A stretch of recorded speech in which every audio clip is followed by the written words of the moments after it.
Vermont may seem peaceful with its green hills and quiet towns, but hidden beneath that calm surface are stories that stretch back centuries. Ancient stone circles, lost mines, strange carvings, and vanished villages swallowed by the woods. From Lake Champlain's depths to the misty slopes of Glastonbury Mountain, Vermont's past holds mysteries that still defy explanation. The lost copper mines of Vermont. There's something quietly haunting about Vermont's old hills. They're green and gentle now, covered in birch and maple, but deep beneath them runs a story that's far older than the state itself. A mystery that winds through native legends, colonial folklore, and even whispers of ancient mining long before Europeans ever arrived. I'm talking about the lost copper mines of Vermont. When you start digging into this legend, it feels like you're brushing against the edge of something ancient. The story goes that somewhere in Vermont, most often around the shores of Lake Champlain, the Green Mountains, or up near Strayford and Versier, there once existed copper mines that predated recorded history. Nobody knows who dug them. They weren't part of any documented Native American enterprise, nor did they match early colonial work. What remains are faint traces, odd tunnels half filled with stone, abandoned shafts where no known mine was ever listed, and local tales that seem to stretch far beyond the 1700s. The story gained real traction in the early 19th century when prospectors began scouring the hills for metal. Copper was already known in the area. The Elizabeth Mine in Strayford, for example, became one of the oldest and most productive copper mines in the country. But even before that site was officially opened, settlers reported finding ancient-looking tunnels nearby. Some claimed the entrances were crudely walled off with rocks, as though someone had deliberately sealed them centuries earlier. Others said they found tools made of stone, not iron, which didn't make sense for European miners. Then came the legends from local Abenaki and other indigenous groups. Some spoke of a red metal that their ancestors used for ornaments and trade. Archaeologists know that native peoples across North America worked copper from the Great Lakes region thousands of years ago, hammering it cold into tools and jewelry long before smelting was discovered. So, the idea of prehistoric copper mining isn't impossible. What's strange is that Vermont sits far from those well-documented copper working centers. If someone was mining copper here long before colonists arrived, who were they? And why does it seem no clear record of their activity remains? In towns like Versa, Chelsea, and Strayford, old-timers used to tell stories of lost veins, places where rich copper seams had once been tapped and then mysteriously hidden again. One recurring tale describes a hermit who lived in the mountains during the late 1700s. He supposedly carried pure copper nuggets to local markets, but no one could ever figure out where he got them. Some thought he'd found an ancient mine and guarded it jealously. When he died, the secret died with him. People searched for years, finding only strange pits and broken rocks that looked far older than they should have. By the mid-1800s, these legends had blended with genuine mining history. The Elizabeth Mine, EAL Mine, and several others proved that copper was indeed abundant beneath Vermont's soil. But geologists noticed something unusual, traces of old digging that didn't match 19th century methods. In some cases, the tunnels were too small for modern equipment, as if dug by hand with primitive tools. Some miners even claimed to find old fire-setting marks, suggesting that whoever dug them used heat to crack rock, a technique known from ancient Europe and prehistoric America alike. In the 1870s, the mystery deepened when workmen at one of the Ellery mine shafts discovered a tunnel that didn't appear on any of their maps. The walls were crudely chiseled and blackened, as though fire had been used. There were no nails, no modern timbers, nothing that could date it easily. A local historian recorded the find, but later wrote that the tunnel had caved in and become inaccessible. Others dismissed it as coincidence, just an abandoned prospect hole from early settlers. Still, The rumors spread that it might have been part of an ancient copper operation long forgotten. Archaeologists have tried to separate fact from folklore. Some researchers think the ancient mines were simply early colonial ventures lost to time.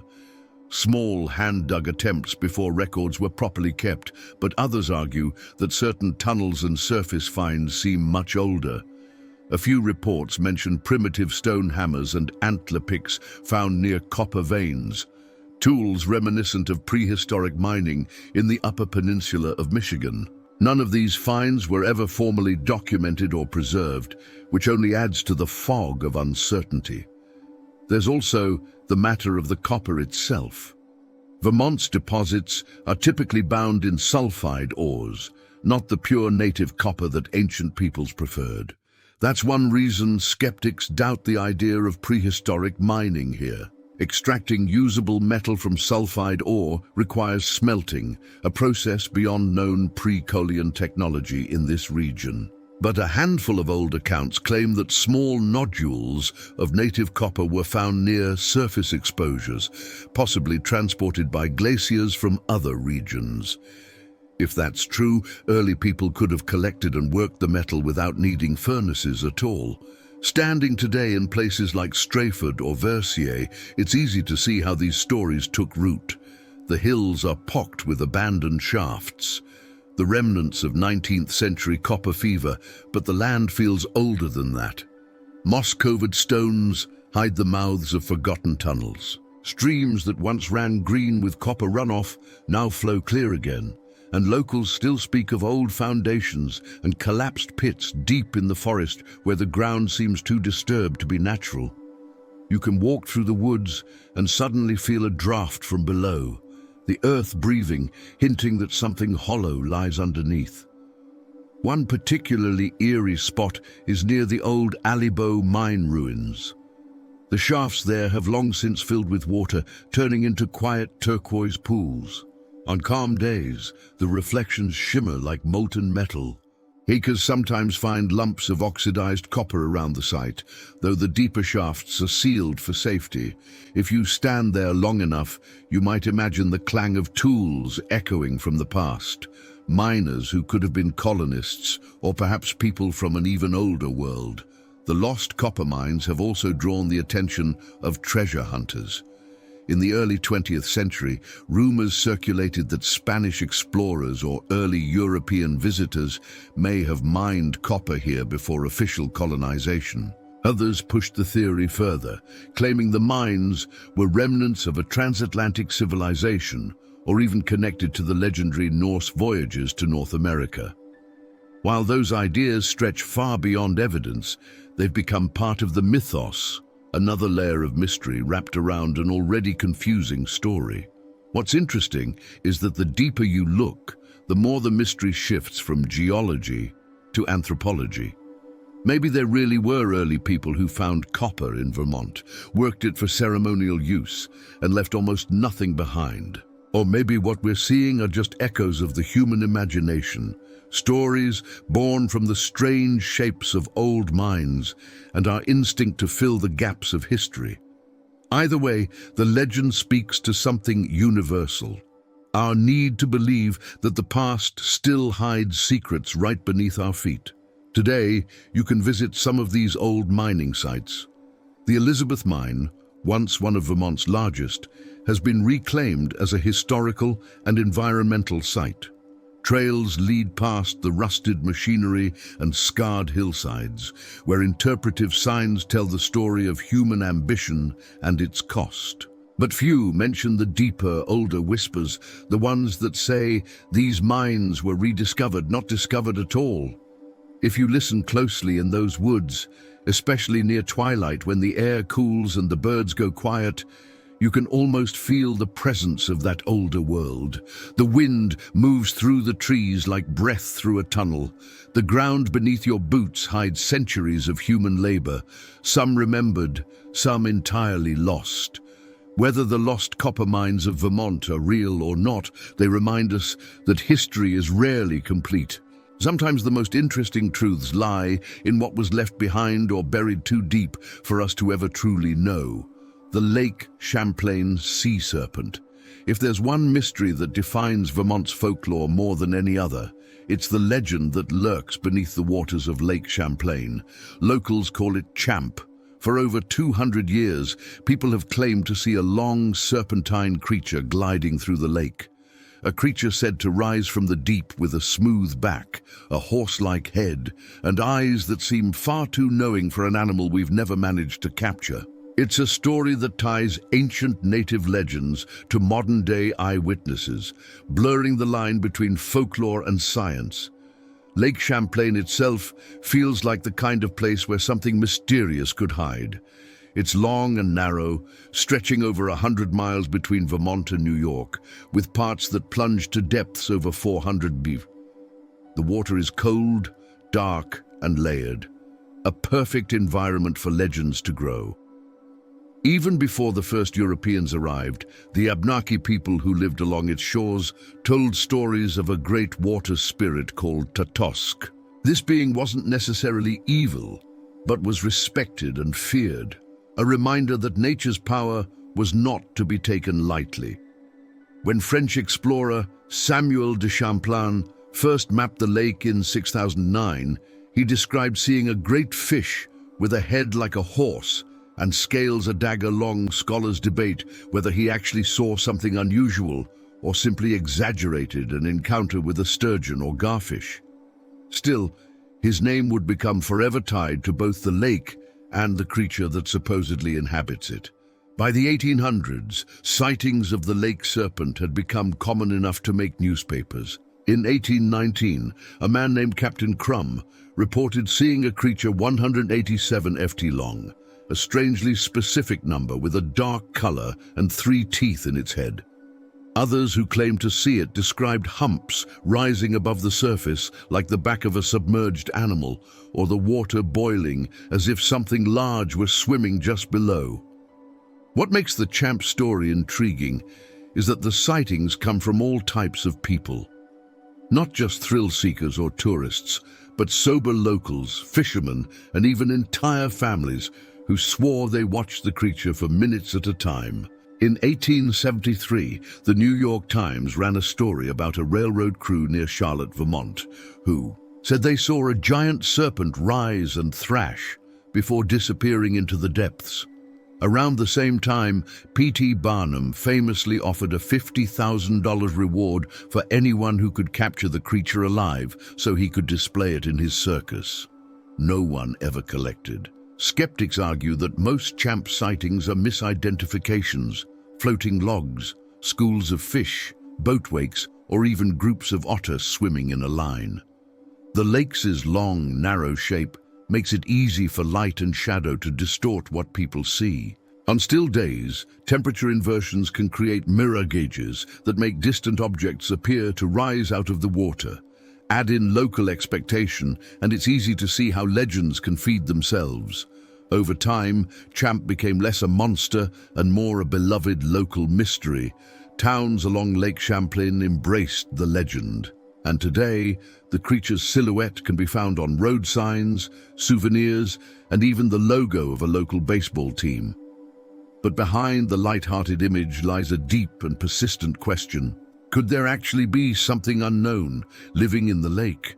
But not every story can be dismissed so easily. In 1977, a woman named Sandra Meny took what is still the most famous photograph of Champ.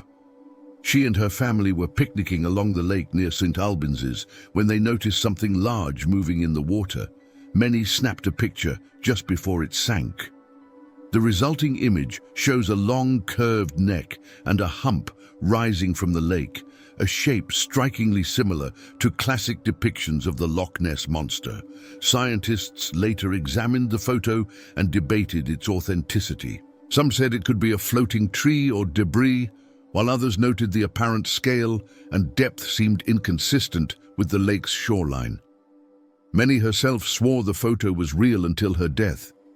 More recently, sonar readings have captured large moving objects deep in Lake Champlain, shapes that don't match known fish or boats. In 2003, a Japanese television crew recorded a 15-t-long moving target beneath the surface using sonar. The image was clear enough to rule out a school of fish, but too vague to identify. That same year, Vermont's state legislature passed a resolution protecting champ as an endangered species, just in case. For those who live near the lake, the legend is woven into everyday life. Locals tell stories of foggy mornings when something breaks the surface without warning, or of quiet nights when a deep splash echoes across the water with no sign of a boat. Fishermen sometimes talk about nets torn or lines yanked with sudden force. Even if you're skeptical, there's something in the atmosphere of the lake that makes the impossible feel, if not plausible, at least imaginable. One explanation that's gained attention is the idea that champ could be a large surviving fish species, such as a massive sturgeon.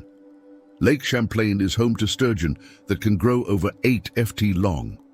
With armored scales and a prehistoric look seen from a distance or through waves, they could easily be mistaken for something far larger.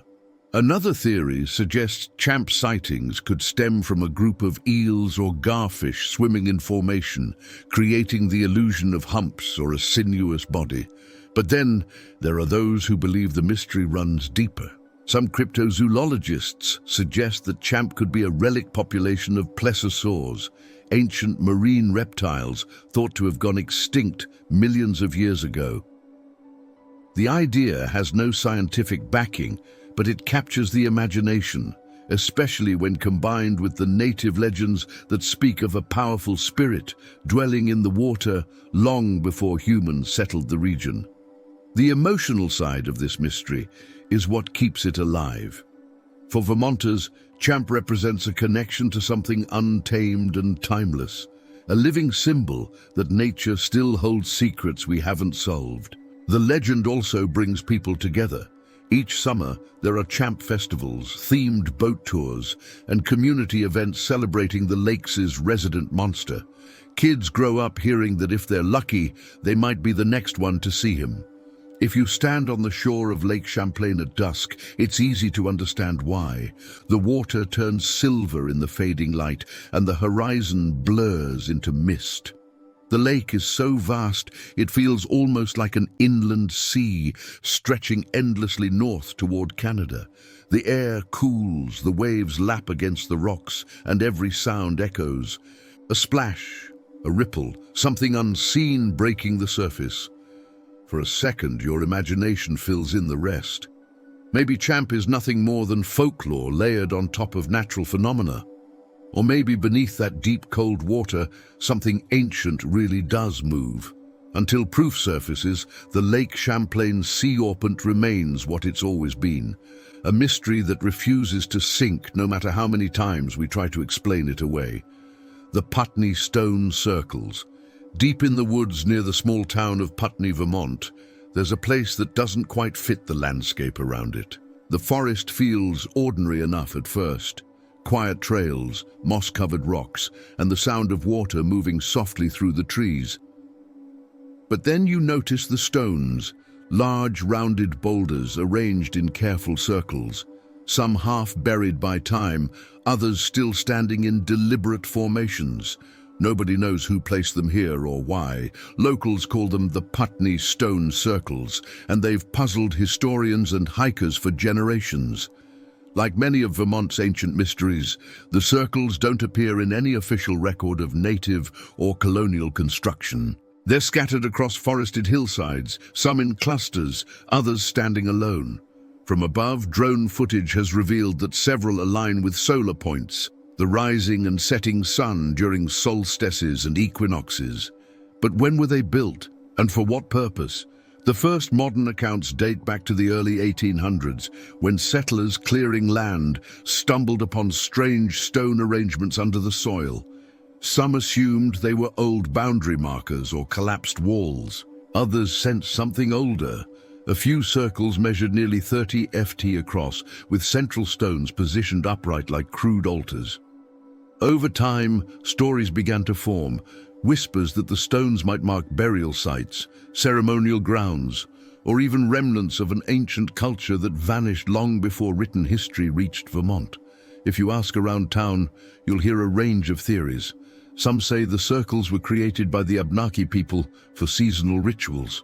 Others claim they're colonial root cellars or frost shelters misinterpreted by modern eyes. And then there are those who believe they're far older, evidence of a forgotten civilization that once occupied New England, similar to the mysterious stone chambers and walls found throughout the Northeast. When you walk through the site, it's easy to see why the debate continues.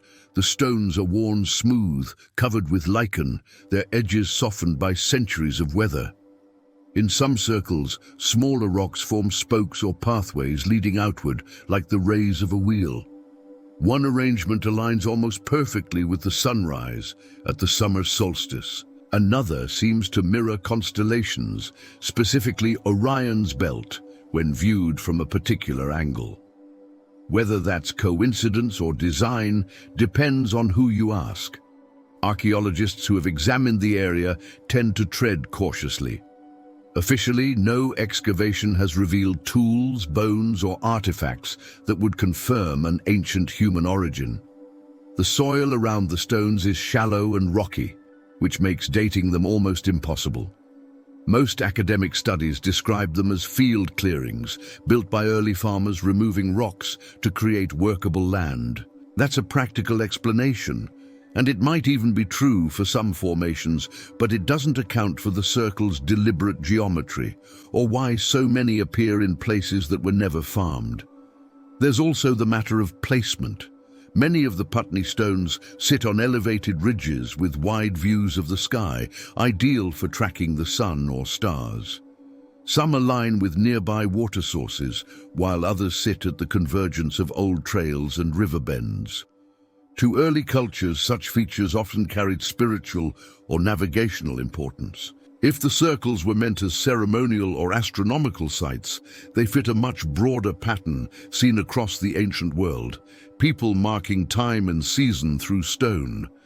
A few independent researchers have compared the Putney Circles to the Mystery Hill structures of New Hampshire or the megalithic sites of New England, the so-called stone builders. These small, scattered sites share a sense of purpose that feels intentional but just out of reach. Low stone chambers, Ka and circles aligned to celestial events but lacking cultural context. Could these be remnants of the same lost tradition? Some even speculate that early European visitors, possibly Norse explorers or transatlantic travelers, left them behind.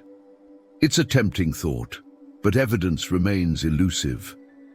Then there are the stories, the kind that aren't written down, but passed around campfires or whispered among locals. Hikers have reported hearing faint rhythmic sounds near the stones at night, as though the earth itself is echoing. Others describe a strange energy in the area, an almost magnetic pole that makes compasses spin or causes cell signals to drop. Whether that's coincidence, atmospheric interference, or pure imagination, it adds to the sense that the site exists slightly outside of ordinary space. There's an older legend told by residents of Windham County that links the stones to an ancient burial ground. According to one account, when settlers tried to move a few of the rocks for construction, misfortune followed. Livestock vanished, tools broke, and one man fell mysteriously ill. The stones were returned, and no one disturbed them again. Over time, people began leaving small offerings, flowers, pebbles, even coins at the center of the largest circle. Not as a ritual exactly, but out of respect for whatever history lies buried there. Modern visitors describe the experience as oddly calming rather than eerie. You don't feel fear so much as curiosity. The forest muffles sound. You can hear your own footsteps crunching leaves and the distant call of birds. When sunlight filters through the canopy and strikes the stones just right, they seem to glow faintly, the moss turning bright green. You can almost imagine ancient hands lifting and arranging them with quiet intention. What's fascinating about the Putney Stone Circles is how they challenge our sense of time. Vermont isn't a place most people associate with prehistoric monuments. We think of English moors or Irish hills when we imagine stone circles, not the quiet woods of New England. Yet here they are, enigmatic and unclaimed, waiting for someone to make sense of them. In recent years, local preservationists have worked to protect the site from development. Some areas are on private land, but others are accessible by hiking trails that weave through dense forest. Signs warn visitors not to disturb or rearrange the stones. The Vermont Division for Historic Preservation has catalogued a few as cultural features of uncertain origin, which is about as neutral a label as you can give to something that defies easy explanation. If you visit at dawn or dusk, you might notice how the light plays across the landscape. The stones cast long, almost deliberate shadows as if marking time. In winter, when the snow outlines each circle perfectly, their symmetry becomes undeniable. Whether they were made by farmers, shamans, or someone else entirely, they were built with purpose. A quiet message carved into the earth that still speaks, even if we no longer understand the language. Standing there today, surrounded by silence and the slow heartbeat of the forest, it's hard not to feel connected to something ancient.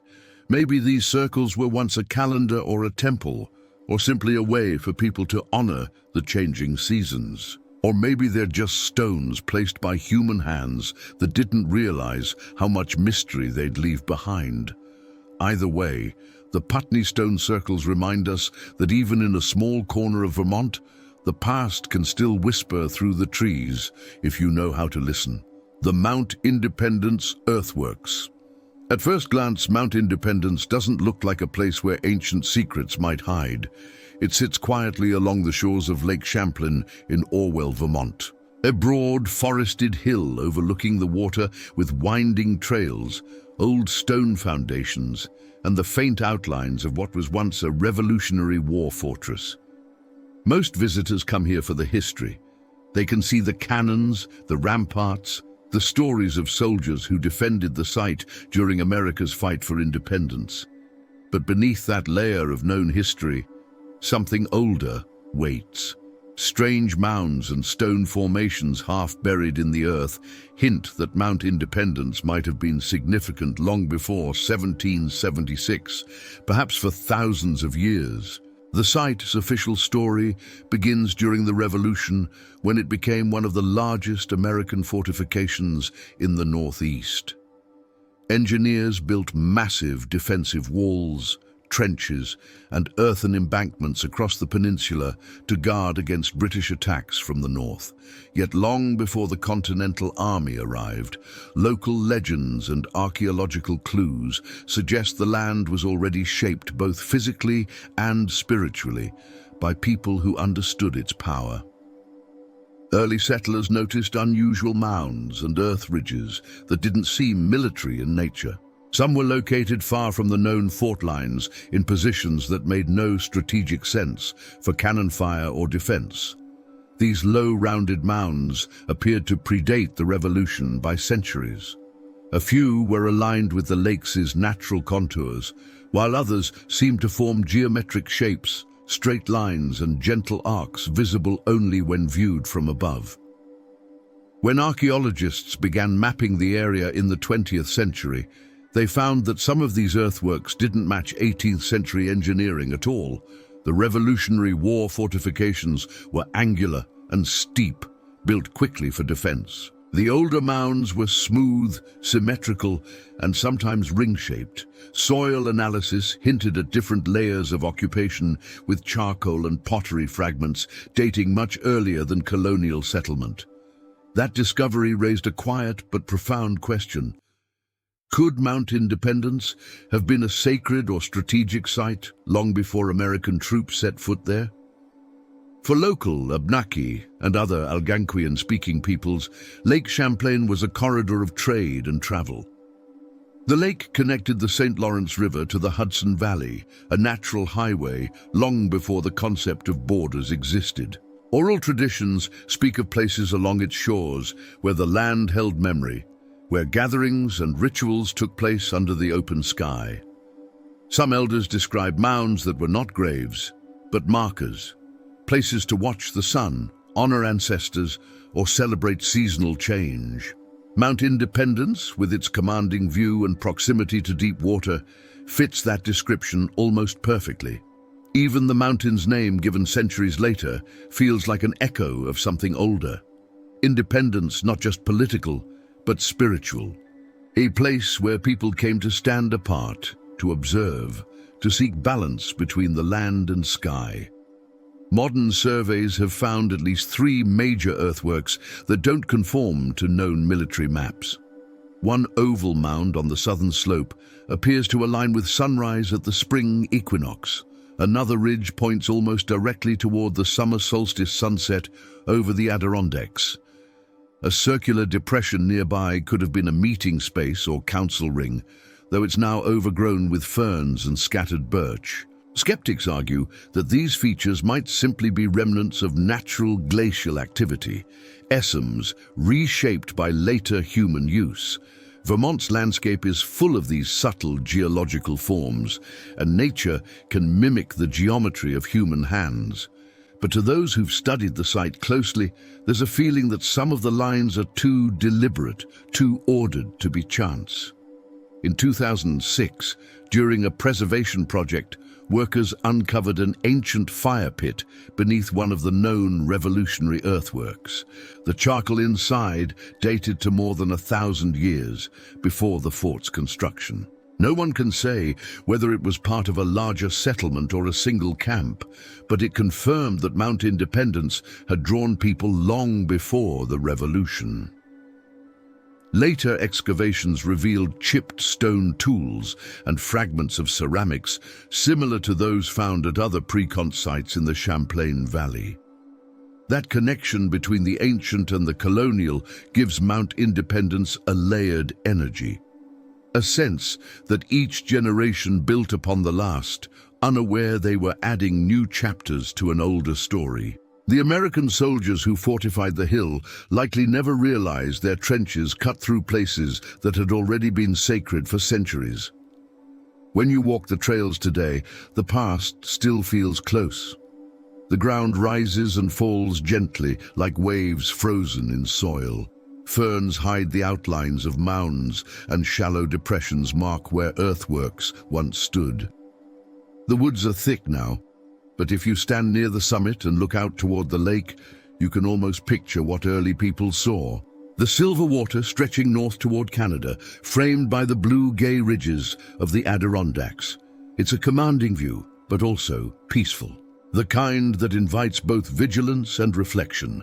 Local guides often focus on the revolutionary history, the soldiers' hardships, the bitter winters, the retreat of 1777 when British forces pushed south. Yet some visitors leave with a different impression, that Mount Independence feels older than the Revolution, as if the fort was just one more temporary use of a place that's always been significant. The earthworks that remain, both military and ancient, seem to coexist.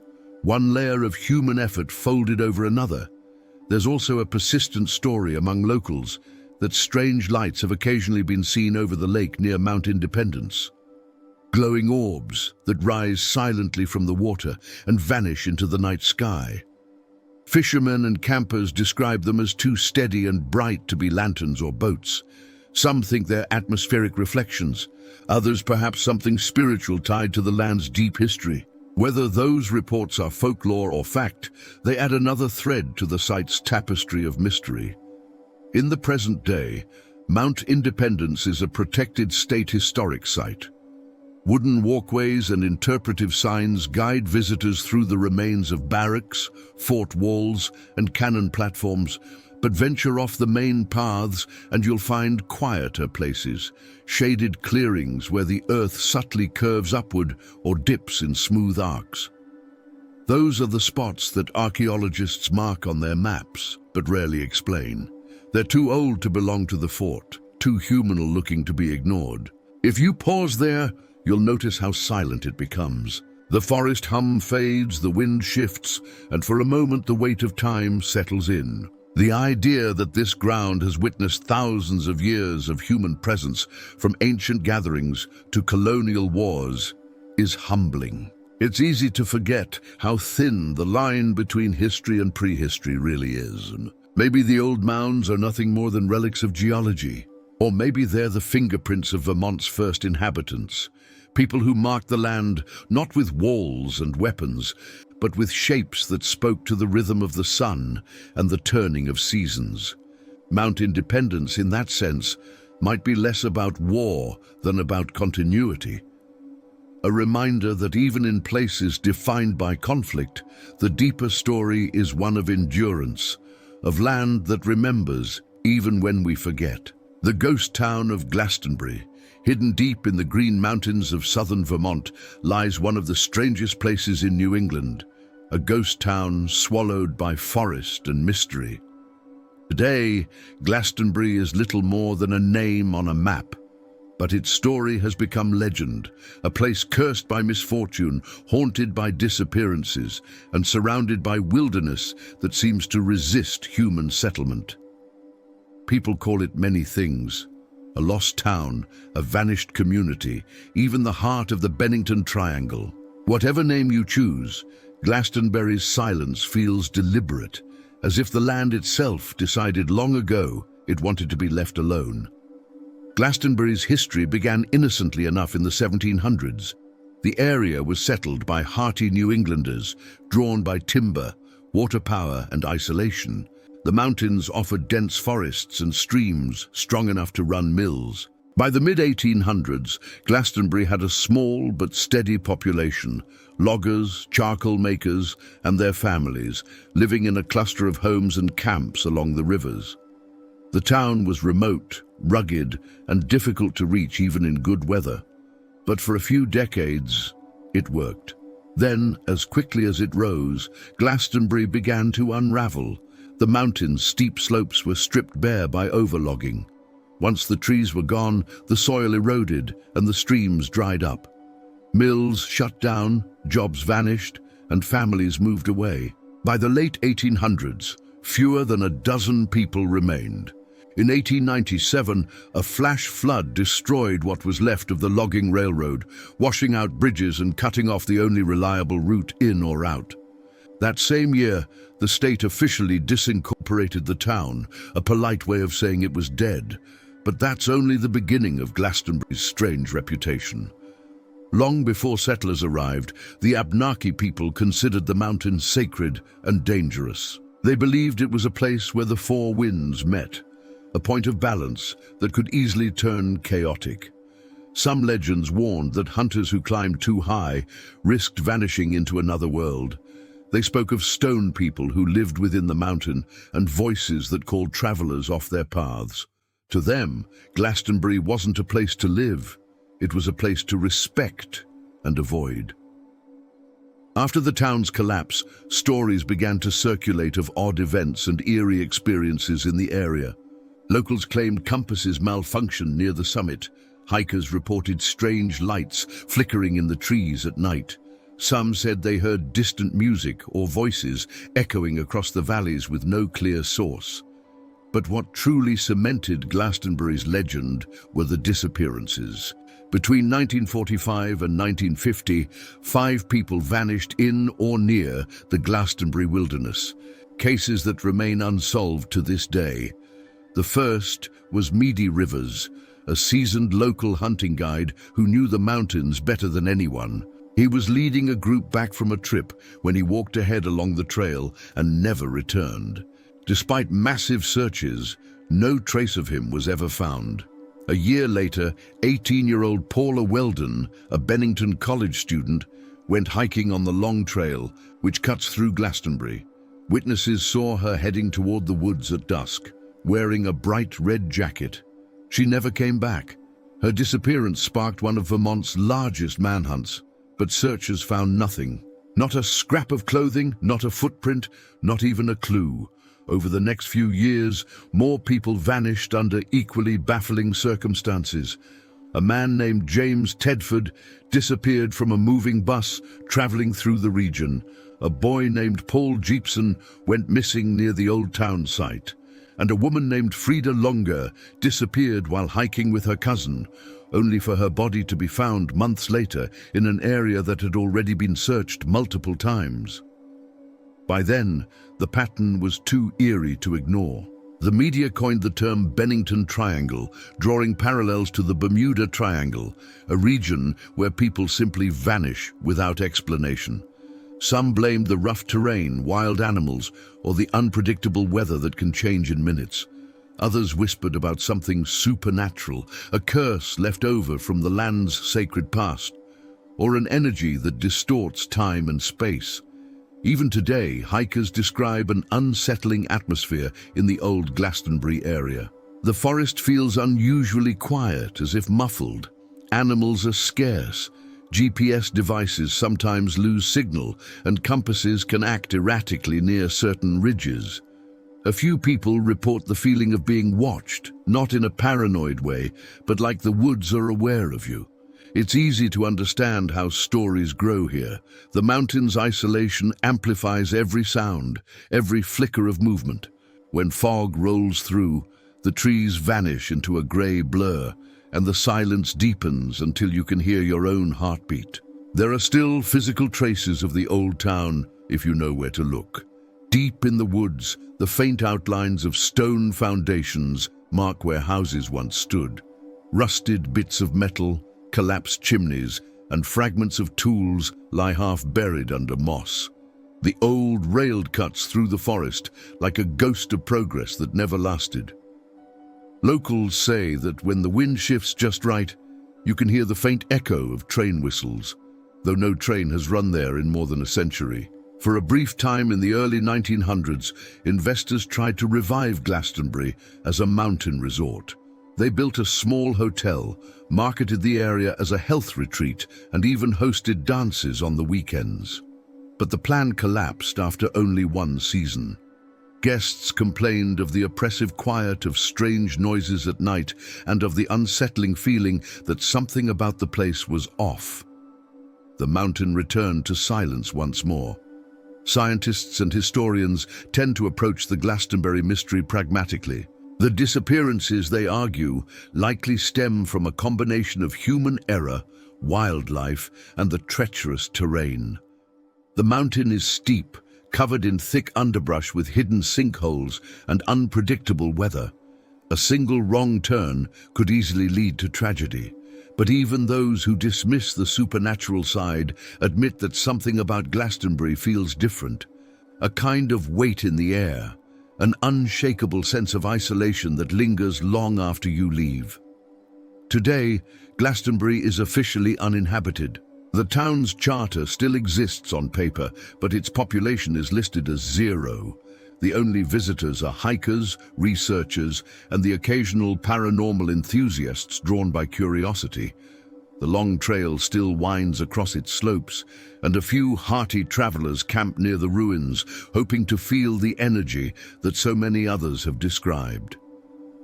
Most leave with nothing but stories of quiet nights and cold winds. But some say they heard voices, footsteps, or the rustle of unseen movement just beyond their campfire light. Standing there today, surrounded by forest that's reclaimed every trace of human life, it's easy to understand why Glastonbury became legend. The land feels untouched, eternal. The air is heavy with the smell of pine and damp earth. The mountains rise like dark walls against the horizon, and every path seems to vanish into shadow. Whether the mystery comes from something paranormal or simply from the raw power of nature, Glastonbury remains a place that refuses to be fully understood. It's more than a ghost town. It's a reminder that not every part of the map wants to be filled in.